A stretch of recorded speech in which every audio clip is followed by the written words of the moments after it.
माल्या जी ने उनको पार्लियामेंट में इनफॉर्मली अप्रोच किया था। लंबे ब्लॉग लिखते हैं, मगर पता नहीं क्या कारण था, इस मीटिंग के बारे में उनके किसी ब्लॉग में, किसी बयान में, किसी कमेंट में इस मीटिंग के बारे में उन्होंने नहीं कहा। और जो अरुण जेटली जी ने कल कहा कि ये मीटिंग माल्या जी उनके पीछे आके उनसे 2-3 शब्द बोल के चले गए, वो झूठ है।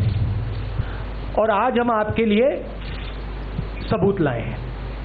पुनिया जी हैं, पुनिया जी ने अपनी आंखों से अरुण जेटली जी और विजय माल्या जी की मीटिंग पार्लियामेंट में देखी है। 15-20 मिनट की मीटिंग थी, सिट डाउन मीटिंग थी। पुनिया जी थोड़ा आपको बताएंगे इस मीटिंग के बारे में।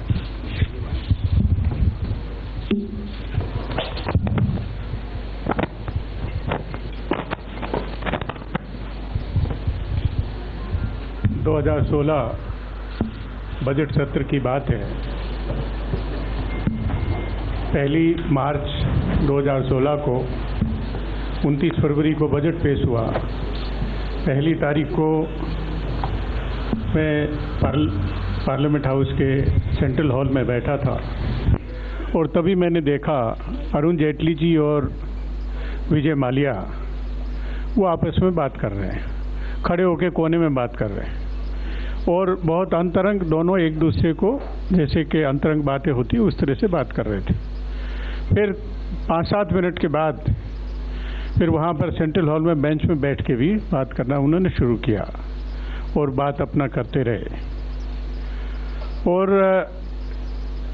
विजय माल्या उस सत्र में केवल 1 मार्च को ही आए थे और अरुण जेटली जी से मिलने के लिए आए थे, तो उन्होंने उनसे मुलाकात की।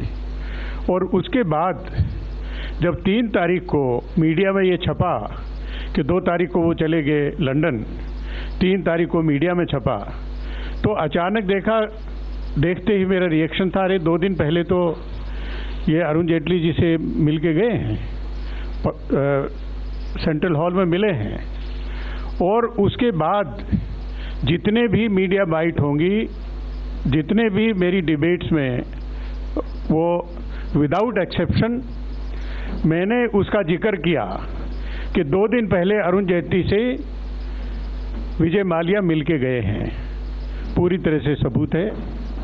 और ये अभी 2.5 साल तक चुप्पी साधे रहे, 2.5 साल तक रहस्य बनाए रहे। इस बीच में पार्लियामेंट की डिबेट भी हुई, उन्होंने जवाब भी दिया, लेकिन कहीं उन्होंने जिक्र नहीं किया कि उनकी मुलाकात विजय माल्या से हुई, चाहे छोटी हुई, लेकिन उसका जिक्र तो करना चाहिए था। लेकिन छोटी नहीं, पुख्ता विधिवत वो मुलाकात करते रहे और सेंट्रल हॉल में उसका रिकॉर्ड है। और मेरी चुनौती है, वहाँ पर सीसीटीवी कैमरा लगे हैं, वो सीसीटीवी फुटेज देख लें 1 मार्च के, तो उनसे पता लग जाएगा, या तो वो राजनीति छोड़ दे या मैं राजनीति छोड़ दूंगा। ये एक बहुत गंभीर बात है। देश जिस पे विश्वास करता है, उस विश्वास को ही सीधे सीधे हमला हो तो फिर सरकार में रहने के लायक नहीं है, ये विचार करना होगा। और उसके पूरे रिकॉर्ड हैं। 1 तारीख को वो आए थे, उन्होंने रजिस्टर पे दस्तखत किए और मुलाकात की। मुलाकात करने के बाद जो बताया, जो चले गए, इसे बहुत स्पष्ट है कि उनसे बात करके गए हैं, उनसे अनुमति लेके गए हैं, उनसे सलाह मशवरा करके वो लंदन गए हैं कि यहाँ पर आपको परेशानी होगी, आप यहाँ से चले जाओ। ये हमारा आरोप है और अंदाज भी है। अब इस पे 2 और सवाल उठते हैं। पहला सवाल ये है कि फाइनेंस मिनिस्टर एब्सकॉन्डर से बात करता है, एब्सकॉन्डर फाइनेंस मिनिस्टर को कहता है कि मैं अब लंदन जाने वाला हूं, और फाइनेंस मिनिस्टर ने ना सीबीआई को बताया, ना ईडी को बताया, ना पुलिस को बताया। क्यों नहीं? पहला सवाल। दूसरा सवाल, जो अरेस्ट नोटिस था विजय माल्या पे, उसको इन्फॉर्म नोटिस में किसने बदला? ये काम वही कर सकता है जो सीबीआई को कंट्रोल करता है। तो अरुण जेटली जी लंबे लंबे बयान देते हैं। अगर ये उन्होंने अपने आप किया तो ये बता दें कि हां मैंने अपने आप किया। अगर इनको ऊपर से ऑर्डर मिला था तो वो कह दें कि ऊपर से उनको ऑर्डर मिला। मगर ओपन एंड शट केस है। इकोनॉमिक ऑफेंडर लंदन भागने से पहले फाइनेंस मिनिस्टर से 15-20 मिनट के लिए पार्लियामेंट हाउस में बात करता है।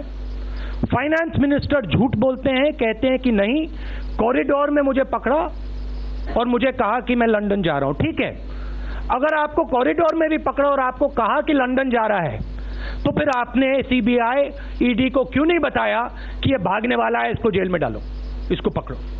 तो ये क्लियर कट कल्यूजन है, इसमें कोई ना कोई डील हुई है और फाइनेंस मिनिस्टर को सीधा बता देना चाहिए क्या हुआ है, उनको रेजिग्नेशन दे देना चाहिए। Thank you. We will have one by one, sir. Let me. Can I have sir that mic?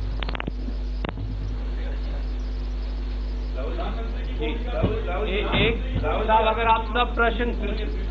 आप सब प्रश्न इकट्ठे पूछेंगे तो मैं नहीं ले पाऊंगा। Let me start with that. We will do everything that is necessary in law to ensure the accountability of Modi government and the finance minister to people of India in the running away of the absconder. The finance minister has colluded in a criminal running away from the country. The criminal has told him that I am going to run away to London. The finance minister has accepted publicly that he has been told by a criminal that he is going to run away. And the finance minister has not done anything, has not informed the CBI, has not informed the ED. What does that mean? It means he is colluding with the criminal. Straightforward. And whatever we can do, we are going to do. But the finance minister has to explain to the country why he is colluding with the criminal, why when the criminal has told him he is going to run away to London, the finance minister has not acted. And third, why the finance minister has had an extended meeting with the gentleman in the Parliament House. What was discussed? You have to raise your hand. Of course, I'll coming to you only. No problem. Please start. Please ask. आपने कहा finance minister बताएं कि क्या मुझे ऊपर से कहा गया था, क्या कहना चाह रहे हैं? क्या प्रधानमंत्री की भूमिका पर सवाल उठा रहे हैं? और क्या, सरकार में प्रधानमंत्री डिसाइड करते हैं सब कुछ। अरुण जेटली जी तो उनकी बात सुनते हैं। तो क्लियरली अरुण जेटली जी बताएं, क्या उन्होंने क्रिमिनल को हिंदुस्तान से भागने दिया या फिर ऑर्डर आया था मोदी जी से? दो ही बातें हो सकती हैं।